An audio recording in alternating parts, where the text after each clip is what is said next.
कि आप हमारे थे। अरे वाह गया गुरुजी। वाह गया। अरे उनका नाम गया वाह वही तो हम भी कहे गया। ए भैया कवि की लेखनी वीरों के बारे में 4 लाइन लिखा था।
दुनिया में डंका आल्हा उदल के बारे में कहना ही जाना मोहब्बत के राजा आल्हा और उनके बारे में हाँ कौन के विषय में उनके बारे में वीर होते कैसे किस लिए किसी का इतिहास गाया जाता है।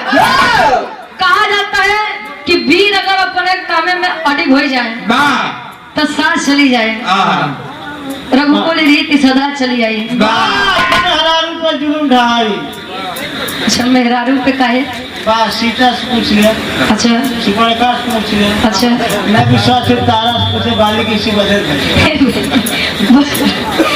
काहे रघुकुल रीति सदा चली आई। प्राण जाए पर वचन न जाए। अपने वचन के लिए अपनी जान दे दे वो चलेगा लेकिन आन खातिर अपन जान बचाई के भागे ई वीर नहीं करते। कबीर जी बहुत सुंदर गजल के भाव देते हैं कैसे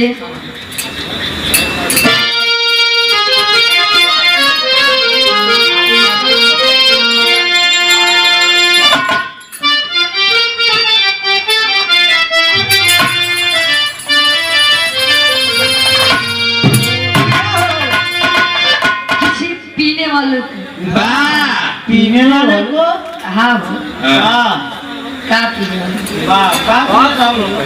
बात सुनो देसी हमको चाय पीने वाली। अच्छा चाय पीने वाली नहीं कंपोजिट वाली बात। कंपोजिट वाली बात समझे हाँ अरे नीरज मेरी चौका ना कंपनियां एक दावत मिली है लई को बताए दादा आज जनात नहीं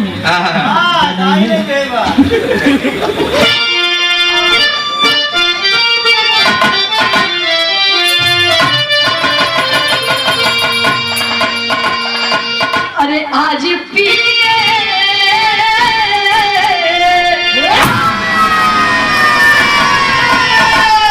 अरे आज पीने की दावत है चांद पर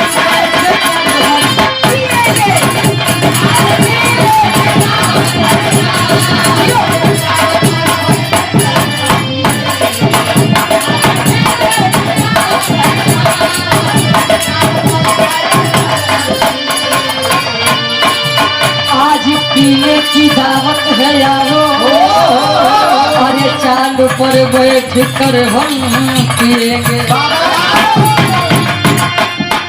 उनकी जुल्फों के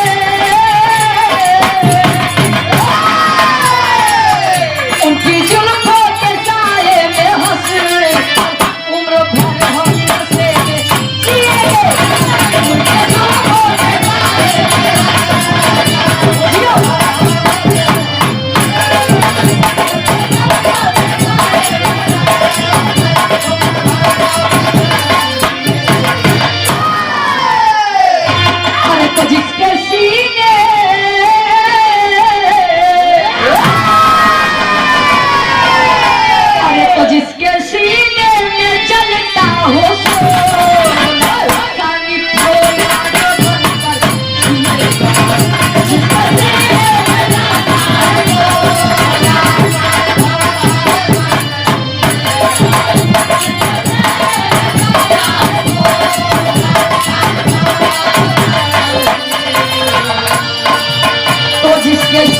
में जलता हो सोला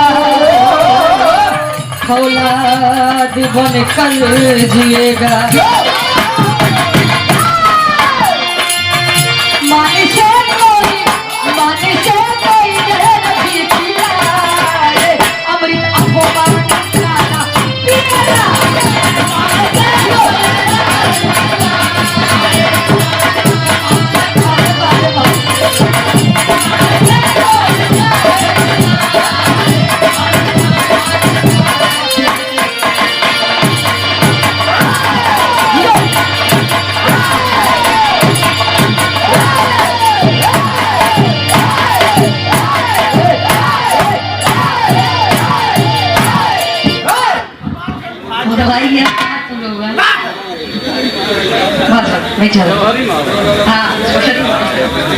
जिसके सीने में जलता हो सोला सानी फौलाद बनकर जिएगा मान से कोई जहर भी पिलाए अमृत अपमान का ना पिएगा जे मर्द बार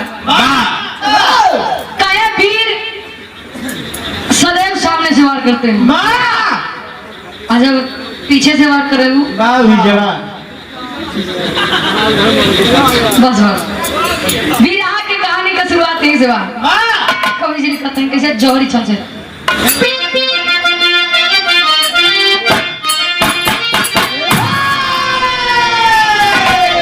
अरे कहती हूँ बड़े यदव से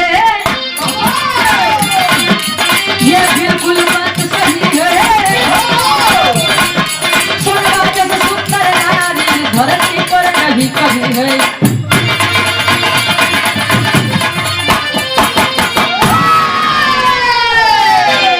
चर्चा थी चारों ओरी जनता से सुंदर सोनवा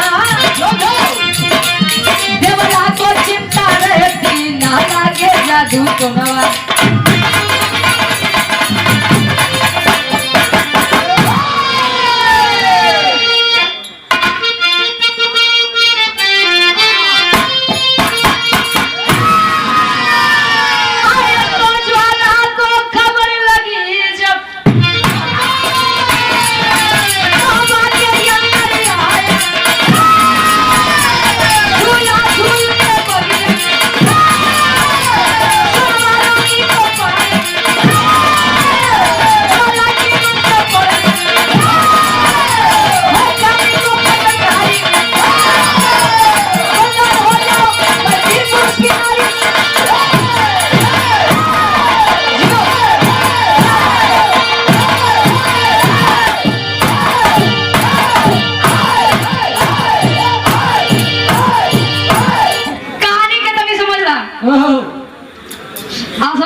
शीशा के जैसा साफ हो जाएगी मोहब्बत के राजा आला और उदल जी बताया गया उस समय में सोनवा जी जैसी सुंदर नारी क्यों नहीं रहा सोनवा के आला के पत्नी उदल के भौजाई सावन के महीना है झूला झूला के इच्छा बा ऐसे पानी बरसत बा अच्छा जब मौसम में अलग ही विचार होता ए भैया उदल के बोलाई के समझावा तो कि झूला झूले के अच्छा बा कहाँ कहीं बगीचा नौलखा बाग के अंदर कहीं तब हमारा मानिए तो मत चलिए वहाँ के राजा ज्वाला सिंह बड़ा दुष्ट बा बड़ा बहुत नीच बा कहीं अगर जान जाइए तो बेवजह झगड़ा करी अबे यार सोनवा जी जब इतनी बात सुनी तो जाए के माई देवला से कहीं कैसन वीर पैदा की है अरे कैसा वीर पैदा की है जे हमारे की इच्छा नहीं पूरी कर सकत कहे कौन इच्छा बा कहे सावन के महीना में झूले के मन बा कहे तब कहे हुए नौलखा बाग के अंदर उदल जी का बुलाई कहे बेटवा ले आई जाए और तब हो थका एक लाइन गीत लगत बा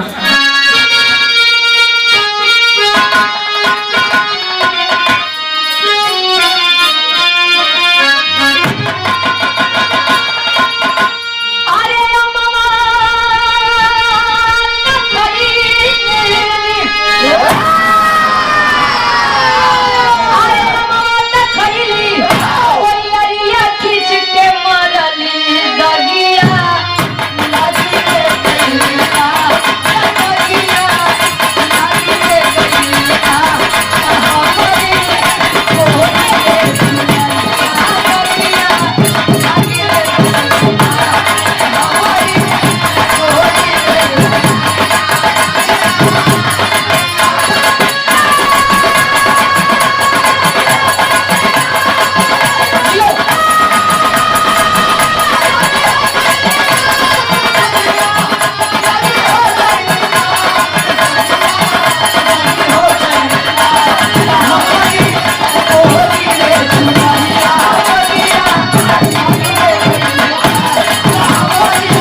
नहीं बा रात में लोग झूल रहे। कहे तू लोग जा, हम लोग शिकार करे बदे जाते हैं। और तब झूला झूलत नहीं कजरी रात गवात बा। और घटना घटी, कौन घटना?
केसिया खोली रानी सोनवा जहाँ झूलनवा झूले ना रानी सोनवा झूला झूला नहीं तब ले ज्वाला सिंह सोचे हमारे बगिया में इतना बोल चाल पता करते हैं।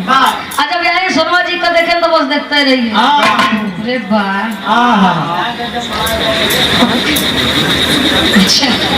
आज जब देखा नहीं तब सोनवा जी समझ गए ए क्या देखा था। अच्छा हम फिर काहे का देखा था, काहे तो काहे कब लड़की नहीं देखिया का देखत बहुत मगर तोहरे जैसा ना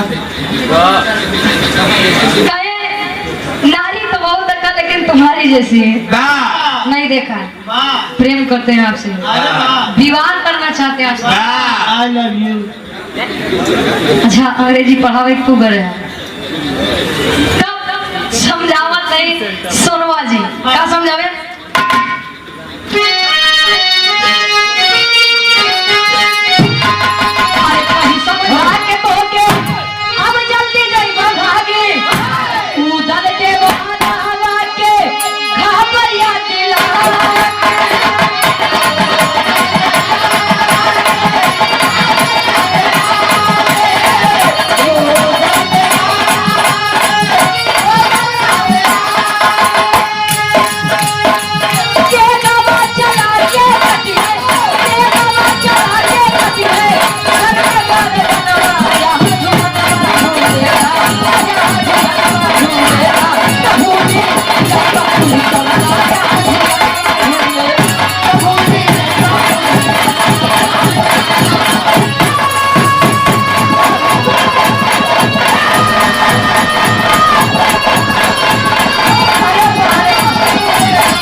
क्यों परेशान? मैं शादीशुदा हूँ, मेरे पति का नाम आला है, मेरे देवर का नाम उदल है और मेरा एक बच्चा भी है उसका नाम इंदल है। कहीं अच्छा लेकिन बात है ना जब दिल लगा गधी में तो बड़ी क्या चीज है गधे में बड़ी समझ में ए भैया प्रेम अंधा होता है, लव इज ब्लाइंड। अरे प्यार अंधा होता है महाराज। जब प्यार हो जाता है तो चाहिए जैसे रहा उहूर के परिम लागत है। अब यार ज्वाला सिंह सोनवा जी से विचार विमर्श करते हैं तब लगा तब बात बनी होनी ना। आए माई दुर्गा के छौरा पे, माई दुर्गा जब प्रकट भाई कहे माई ये माई अब हार वो लोग झूला झूला तई ने हार ज्वाला सिंह अपन काम करत बा। ए माई जवन लड़की आज मिली रही रतिया में नहीं यार कहे जो लड़की आज दिन में बगीचा में मिली रही, वाह माई से बियाह करा दे तो जीवन में कुछ न मांगत। कहे बेटा सोच लो, वो शादीशुदा है, वाह उसका एक बच्चा है, वाह अपनी माँ के बगैर कैसे रहेगा। कहे अच्छा तो लड़कवा बिछुआ में आई ना, एक काम करत है, वो लड़कवा के बलि तो चढ़ाई। कहे अच्छा तब बात कुछ बनी। माँ दुर्गा से वचन बंधाया, वचन दिया कि माँ आप मेरी शादी सोनमा से करवा दीजिए, मैं उसके बेटे इंदल का सर काट के आपके चरणों में रखूंगा। माई दुर्गा तैयार हो गए, यहाँ पहुंचे, सोनमा जी को पकड़ के लेकर आए अपनी नगरी में। और जब लेके आए तब पथरीगढ़ में जब लेके आए तब उदल जी अपने भौजाई का हेरे बदे रूप बनावत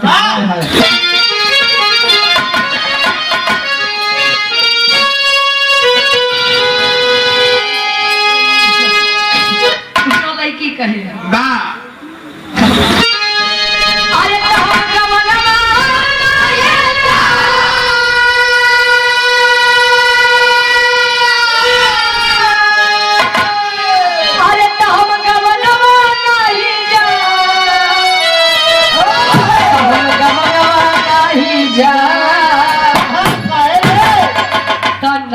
नई प्रीत लगल यही दे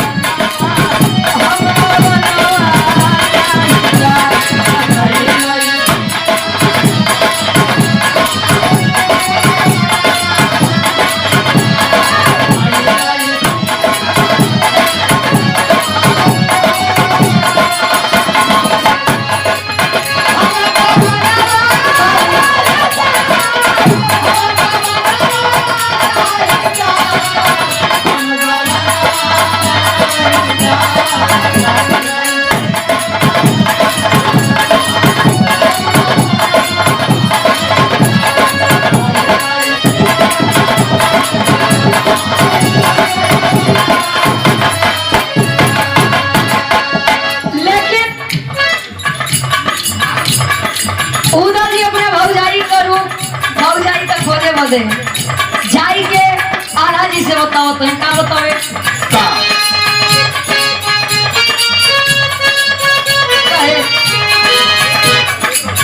रण जुझारा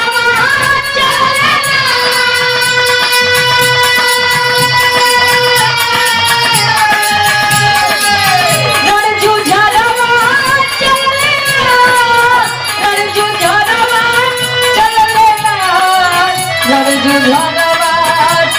लेना चल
चुड़ियारी के रूप बनाए उदल जी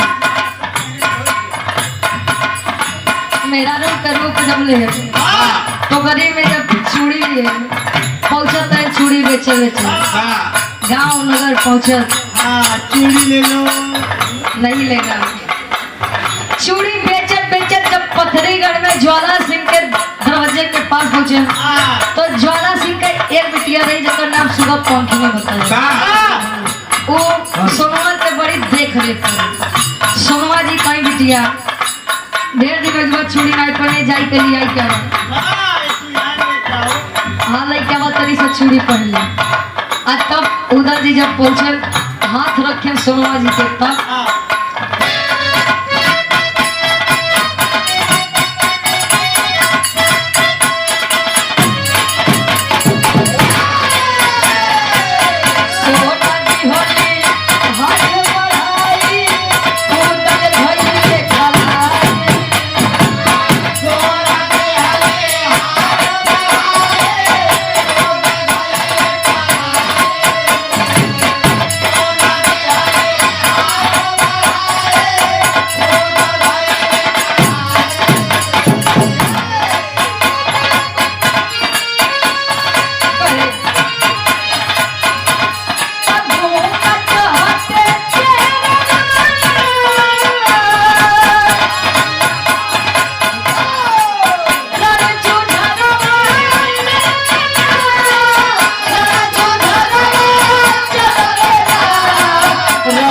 घरवा चलेला घूंघट हटे देखे चेहरा लड़के घरवा चलेला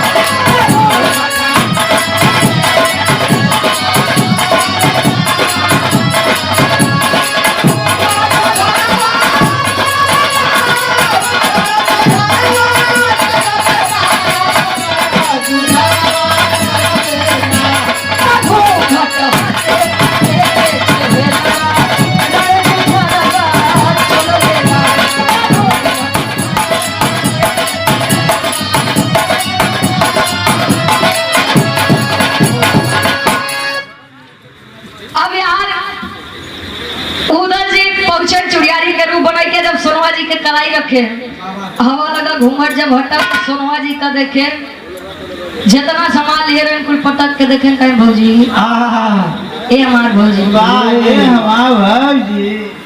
काहे ऐसे करूं काहे का दिक्कत रही क्या तकलीफ थी आपको एक वीर पुरुष का हाथ छोड़ कर आप इस नालायक के चक्कर में पड़ गई हो। इस नालायक के चक्कर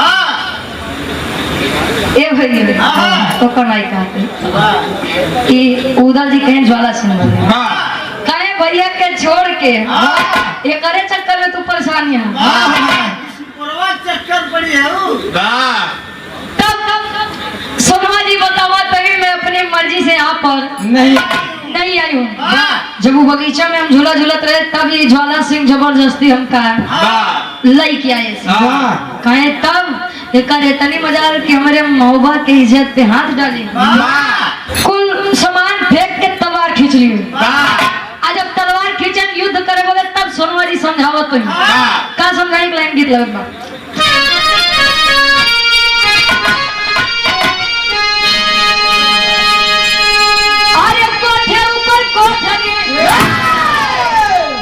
भैया के दुर्गा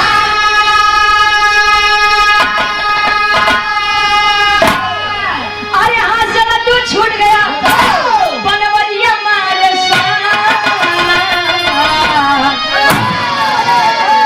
अरे पनावा खाइला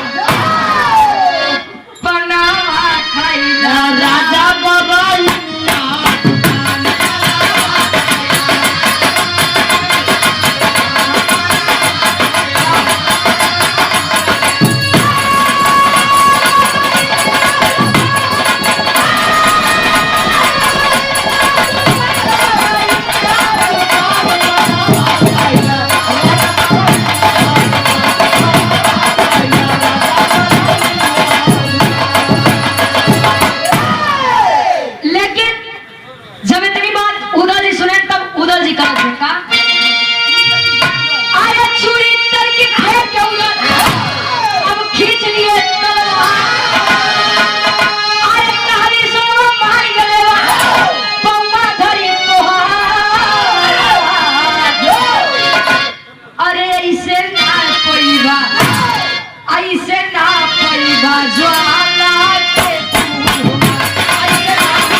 धरी तुहार ऐसे ना पैब तू ज्वाला के मारे कहे ना देवर ई भुलाई जा कि तू अकेले उनका सामना कर ले बा क्यों कहे उसने माँ दुर्गा से वचन दिया है कि मैं इंद्र की बलि चढ़ाऊंगा और जब तक इंद्र के बलि न चढ़ाए दिए तब तक तू उनका कुछ नहीं कह सकता इसीलिए आप जा करके अपने भाई से बताइए सारी बातें और कब बताया कि जल्दी से जल्दी हम कहीं से लेके चलो मर जा लेकिन इस कमीने के चक्कर हाथ में नहीं आऊंगी। अरे वाह अरे वाह लल्लक माई लल्लक माई अच्छा नहीं आऊंगी अच्छा लेकिन जब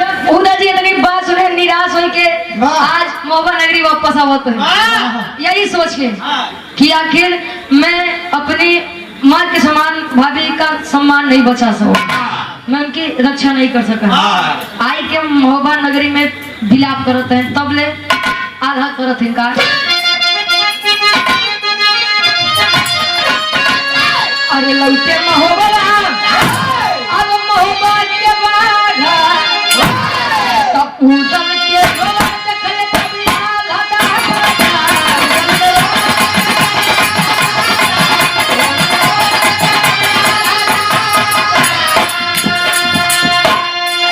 अरे परी नहीं बेटे के दे पर आधा के इनकार। अरे भलाई बिन में दारू के त जिंदगी बीती हमार। अरे ऐसे ना पैबा, अरे ऐसे ना पैबा आधा के।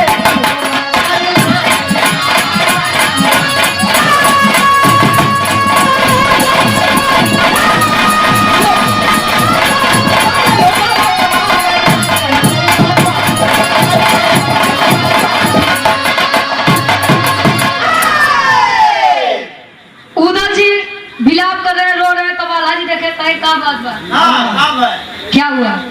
सब ठीक है? क्या हुआ? कुछ नहीं। कहीं क्या हुआ? कोई दिक्कत, कोई तकलीफ? कहीं मैं क्या बताऊं? कहीं क्या?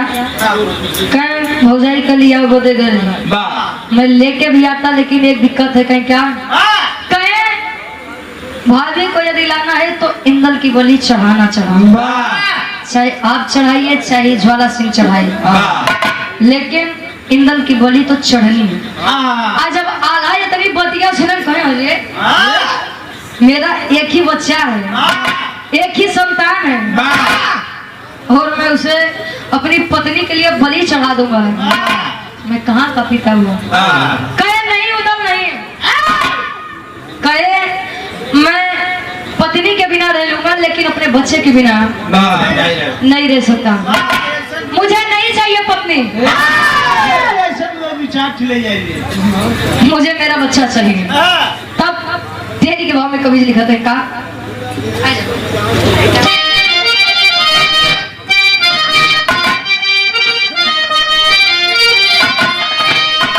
आए गदेला लेके मंदिर में गए, अरे गदेला लेके मंदिर,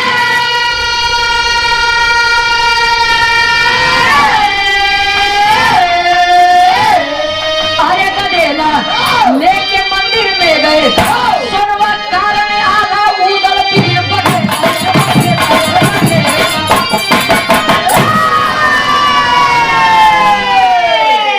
गदेला लेके मंदिर में गए, सुनवा कारण आला उदल वीर बघेला। उदल कहे कि आप क्या चाहते हैं? समाज जमाना इंदल को ताना मारे कि तुम्हारी वजह से तुम्हारी माता उस पथरीगढ़ में रह गई, तेरे बाप के चलते।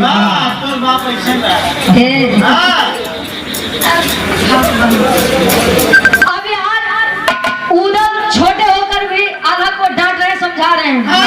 आज जब समझाए तो अच्छा हिम्मत मांगे कहे अच्छा जब यह बात शान न जाए के चाहिए, जान जाए तो चली। पहुंचे माँ दुर्गा के मंदिर में, इंदल का जब देखे तो वह चेहरा देखा तो है ना मैं नहीं मार सकता, मैं अपने बच्चे को नहीं मार सकता। फिर से आल्हा और उदल के बतिया होते बाद तब ले इंदल जब सुना तो जाए के कहे बाबूजी ए पिताजी। इंदल जाके अपने आल्हा यानी पिताजी से कहता है पिताजी मेरी बलि यदि माँ दुर्गा के काम आती है तो आप चढ़ा दीजिए, लेकिन माँ को उस कायर और कमीने के यहाँ से लेकर आई। इतनी बतिया जब इंदल के सुने बलि चढ़ाई अपने बेटे की। आल्हा माँ दुर्गा के मंदिर में अपने बच्चे इंदल की जब बलि चढ़ाए माँ दुर्गा प्रकट होती है। पापड़ के भाव में कवि जी लिखते हैं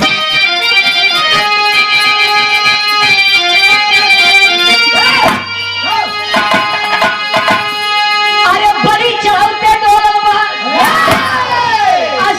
दुर्गा बोली हो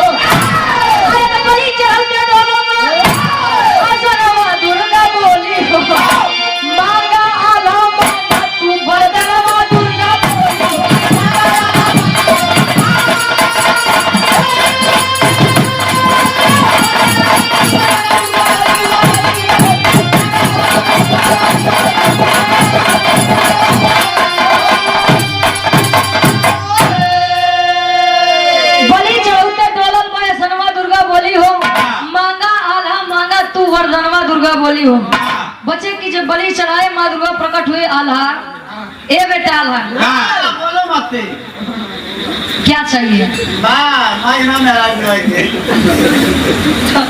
तार मेरा रुका हो लल्लक माई भाग गई है। एन कर मेरा रू नहीं हो वो आल्हा जी कहे माई दुर्गा से हाँ नहीं वो अपन वही जाता मैं क्या कर पाऊँ बस मैं मत आज माँ दुर्गा प्रकट हुई कहे बोलो बेटा क्या चाहिए? बोलो। क्या चाहिए तुम्हें? जिसने हमको वचन दिया था उसने बलि नहीं चढ़ाई, लेकिन तुमने अपने पुत्र का मोह ना करके हमको बलि चढ़ाई है। तब जो मांगे खूब मांग रहा है, दिल खोल के मांगा, हम देव। कहीं अच्छा देवू माई, कहीं हाँ, कहीं तिरवाचा बंधा, कहीं बाद दे, कहीं देवू देव, कहीं देवू कहीं देव। हाँ बेटा देंगे। अच्छा तिरवाचा बंधाए तब आल्हा जी मांगा तो का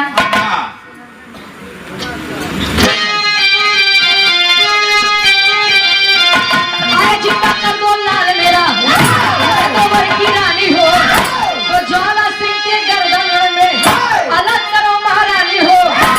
अरे ये मस्तु कह के उड़नी का गाना दुर्गा बोली हो। अरे ये मस्तु कह के दुर्गा उड़नी का गाना दुर्गा बोली हो। मांगा या ला मांगा पर नवा बोली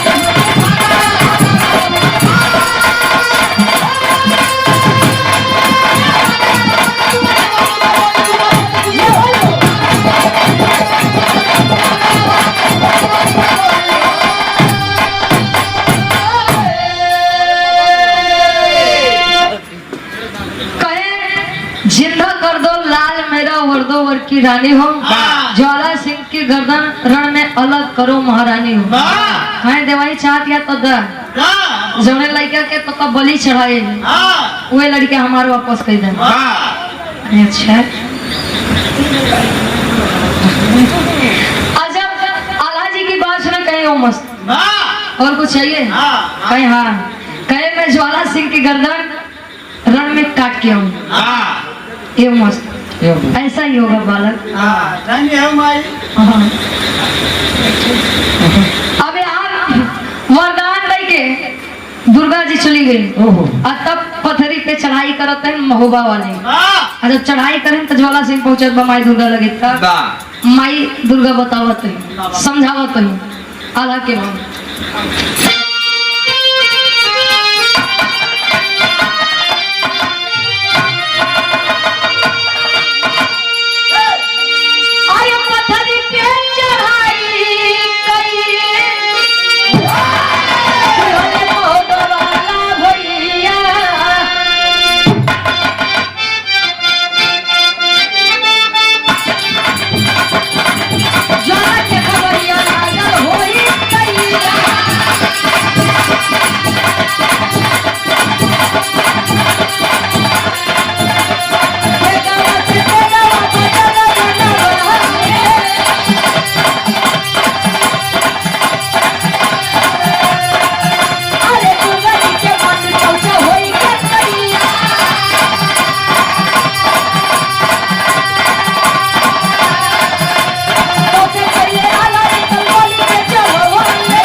इंदल को लेकर जब चढ़ाई किए पथरीगढ़ पे, और जब पथरीगढ़ पे चढ़ाई किए तब पथरीगढ़ के राजा ज्वाला सिंह माँ दुर्गा के पास आया।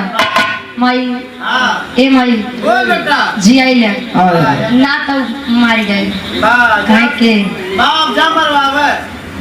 कहे आल्हा कहे माई बचाई ले कहे ना तूने हमसे वचन दिया था कि मैं इंदल की बलि चढ़ाऊंगा। अच्छा जब मेहरारू लिया कदी तो केकर इंतजार करत है काहे बियाह नहीं करे तू रख के ओकर देखत रहे अब यार ज्वाला सिंह को माँ दुर्गा समझा रहे कि जब मैंने लेकर उसको बुलवाया था शादी ना करके उसको रखे क्यों कहे माई तो मानवता रही कहीं 3 महीने के हमारे व्रत हम कहे तुम्हें देख के बिताई दे अब हमका का पता कोकर देवर पहुंच जाएगी कहे बलि चढ़ाने को तूने कहा था तूने नहीं चढ़ाया कहे तो अब चढ़ा दे कहे अब का चढ़ा हुआ कहे ऊपर बाबू आल्हा इंदल के बलि पहले चढ़ा चुका है और पुनः मैंने उसको जिंदा भी कर दिया है हमार मान तभी युद्ध के चक्कर छोड़ दे और सोनवा के अपन मेहरारू बनावे के चक्कर छोड़ा ओकर लड़का इंदल तहा बिटिया सुबह पंख दोनों के शादी विवाह करवाई के प्रेम व्यवहार वाला रिश्ता जोड़ा है छोड़ा होकर समझिन गले लगाई छोड़ दे बाहर तोहार समझे माई दुर्गा समझाते हैं भव का आखिरी भाव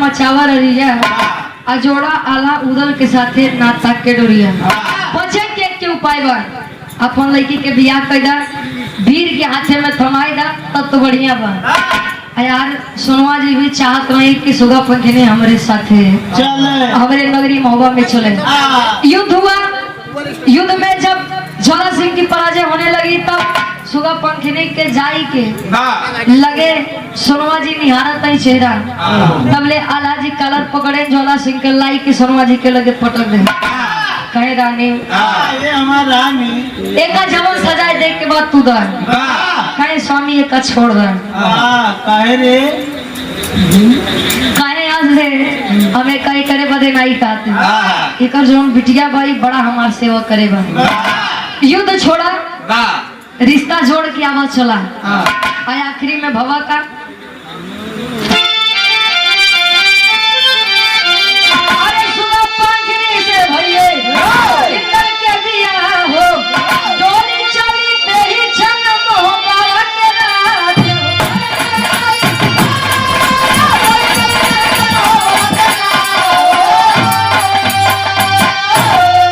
अरे तो भारी पड़ल सोनवा के अब कइले छोरिया अरे भारी पड़ल सोनवा के अब कइले छोरिया जोड़ा आला उधर साथे नाता के डोले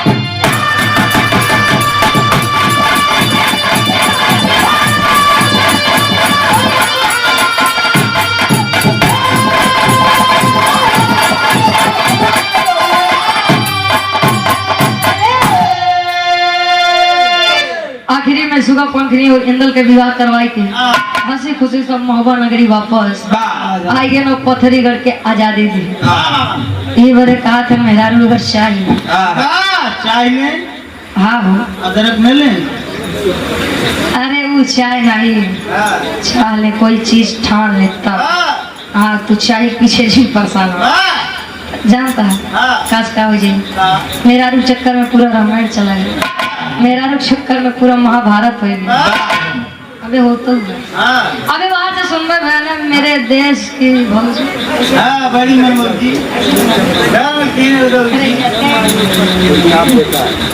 मेरे देश की लड़की माई से बढ़ की पता नहीं क्या कहा गए मांगे मोबाइल बढ़ की मेरे देश की लड़की बताओ उसी को